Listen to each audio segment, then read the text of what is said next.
Hello everybody, my name is Kydell, also known as the Fast Hero, and welcome to the first in a long overdue series of Let's Play videos that I've been wanting to do. These are specifically about Kickstarter-backed games. Games that are funded on Kickstarter, put out to the public, and here they are.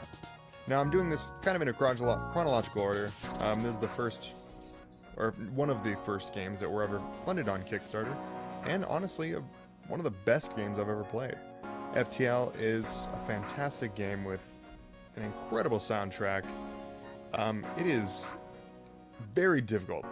So I'm going to be playing it on easy. I know a lot of people out there might hate on me for that, but FTL's easy is like a normal or hard mode.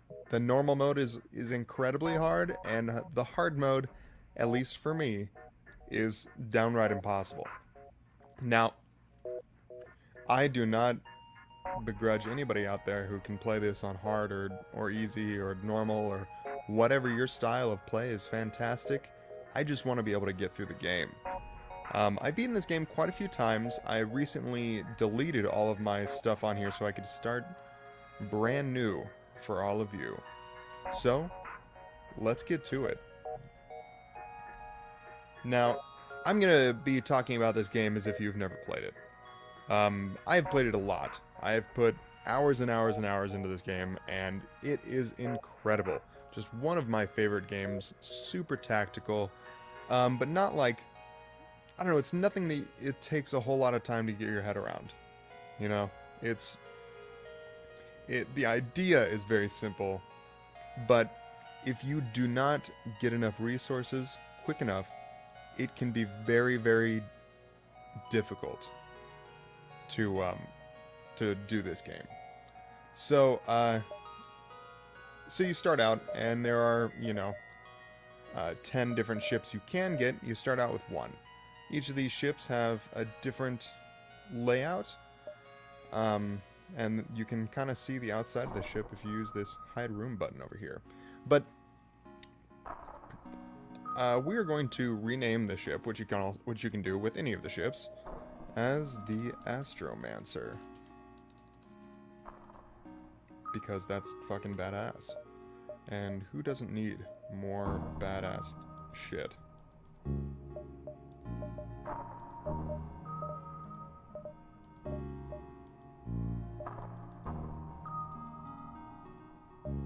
So, we have this all-woman crew, and, we're just gonna go out after it. I'll kind of explain things along the way. And I'll read out all of these prompts, because I just love doing shit like that. So this one I don't really need to read out, but it's kind of like just setting up the entire game. So you are a Federation officer, or a few Federation officers, who have some vital information about the Rebellion fleet. And you're trying to carry this data to the forefront in order to combat the rebels, the rebellion, efficiently. Now, along the way, you will have the rebels slowly catching up with you. You need to keep ahead of them, but not too far ahead of them because you need to stay back and get as many resources as you can. So it says the data you carry is vital to the remaining Federation fleet. You'll need supplies for your journey, so make sure to explore each sector before moving on to the next. But get to the exit before the pursuing rebel fleet can catch up. See, that's pretty much exactly what I was just saying. So at the beginning here, you've got all these different rooms. This is the classic Star Trek simulator. Like, this is some of my favorite parts of Star Trek put into a video game.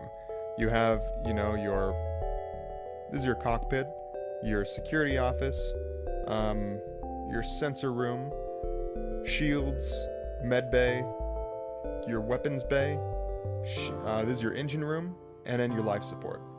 Now you have these airlocks that go straight out to the outside, either from the rear or either of the sides. This is the standard ship, the Kestrel, that comes with a burst laser, has 3 shots, and a missile.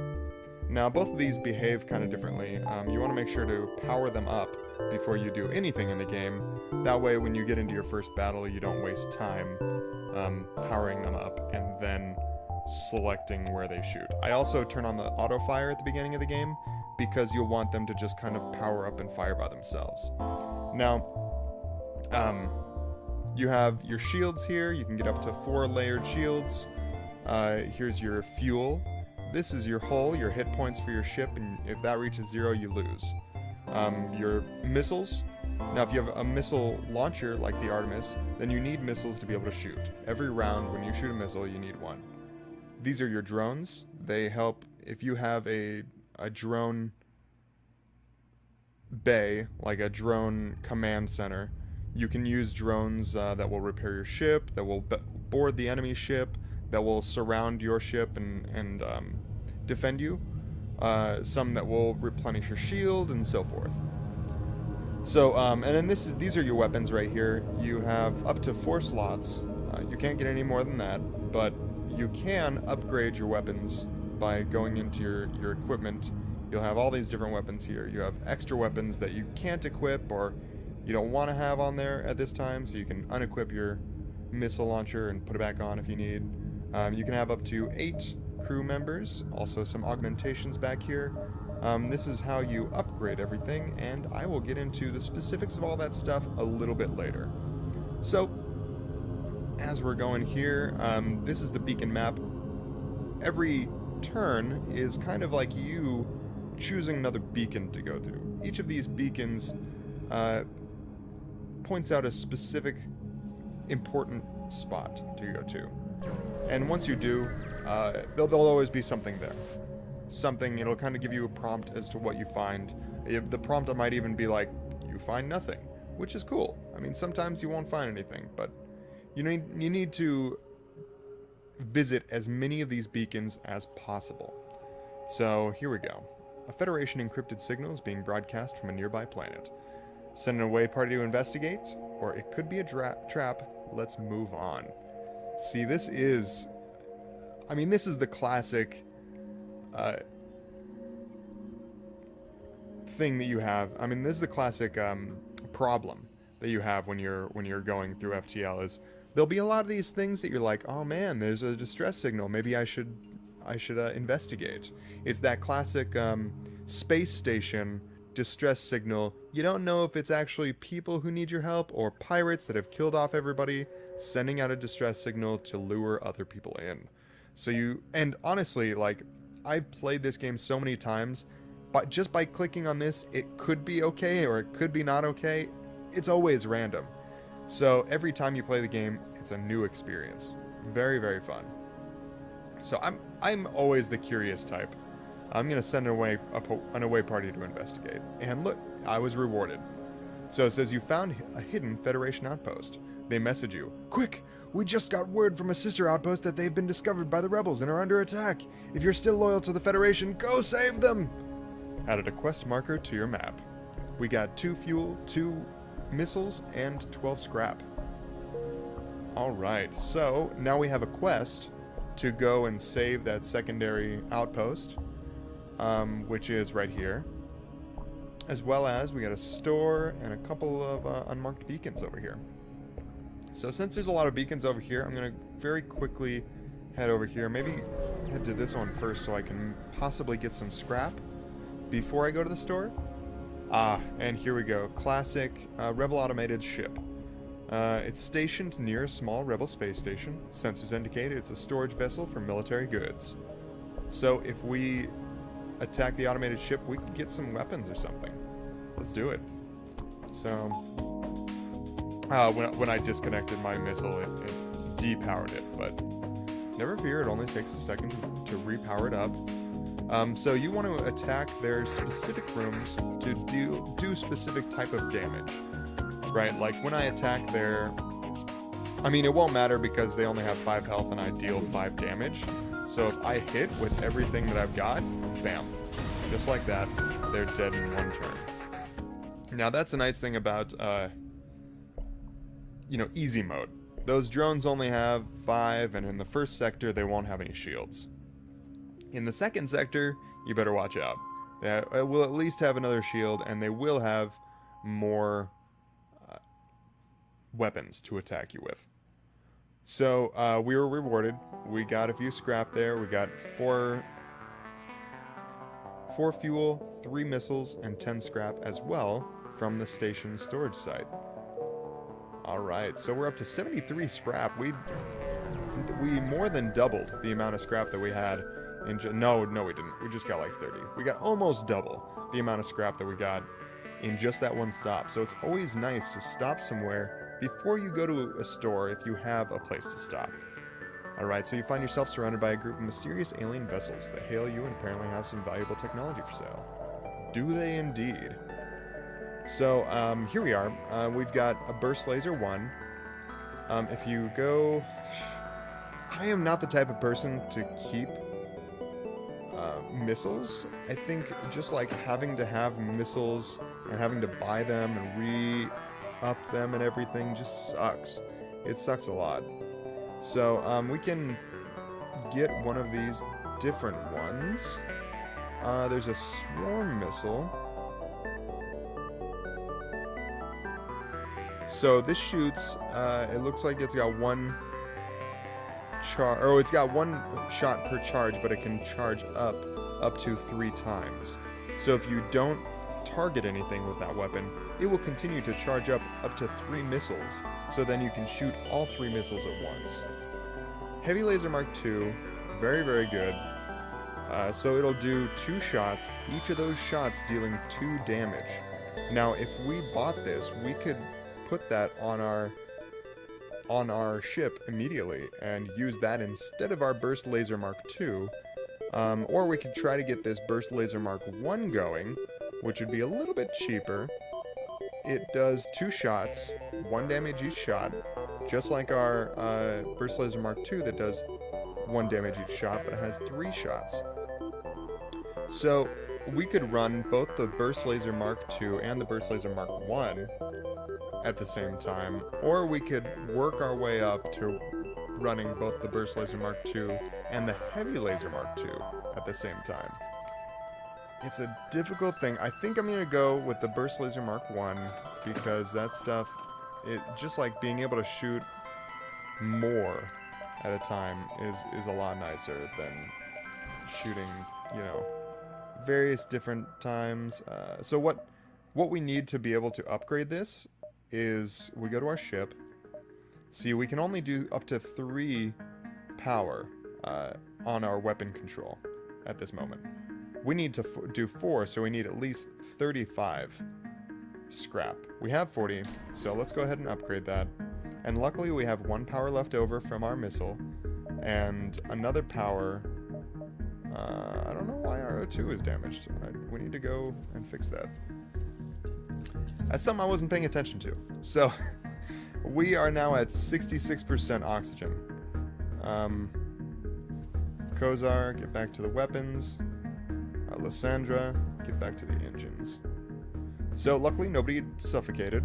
That could have been really bad. There's been times that I just fucking wasn't paying attention at all, and then all of a sudden, like, all of my people suffocate and die. And I'm like, what the fuck? Are you kidding me? But it was me doing something stupid. So now we have enough slots that we can run both of these. The problem is that I don't have enough power. So once I get 20 scrap, just 15 more scrap, we'll be able to do that. But it looks like everything is going really well. We've got full hull. You know, we're a few jumps in. Here we go. And we're finishing a quest already. So you arrive in the sector to see a small Federation outpost using their anti-ship battery to fire at an automated drone. Debris from other ships is strewn around the area. It looks like the brunt of the battle is already over. You move in to assist. So, you know, we are doing well. They got a hacker going here. They've got an ion cannon. Or no, that's... I don't think that's an ion cannon. I think it's one of those teleportation bombs. And then they've got a light laser Mark 1, I believe. So that'll just shoot 2. Rapid laser Mark 1. So they'll be able to do a good amount of damage with both of those, unless we attack their and let's put the remaining power into the engines for right now. So, man, they're really not doing too much with this. This right here. Let's actually attack their shields. Well, now we got their laser down. So they could teleport a bomb in here, which they just did. It's an ion bomb, though, so it's really not going to do much. Until they... Oh, shit. Until they, That's not two of those. Sorry, it's not going to do much until they actually hit my shield area, or they hit, you know, something super important. Luckily, I hit with all three of those, which wins me the battle. Now we got 14 scrap, getting us up to 19, almost to that area. So we contact the station once the rebel ship is destroyed. The lone survivor responds. This base is no longer safe. Let me join your crew and I'll have a station's drone patch up your ship. So, sweet. They've just patched up all of our ship. We get 3 fuel, 1 drone, and 28 scrap. And we also get another dude. Lang. He has no specialties. Sometimes when you go over here, one of their skills are maxed out.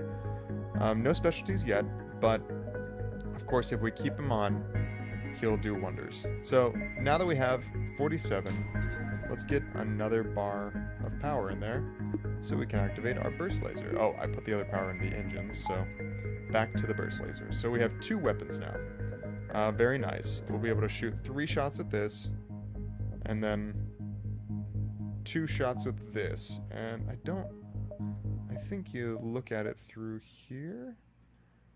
Yeah, so our burst laser Mark 1 takes 11 seconds to charge, and the Mark 2 takes 12 seconds. So it'll be 2 shots, then 3 shots immediately afterwards. Very nice. So let's keep going. Now, I mentioned earlier that each of these people have skills, and so when you're doing shields, it's like if somebody knocks down your shield and you repair it, that will increase your shield's skill by 1.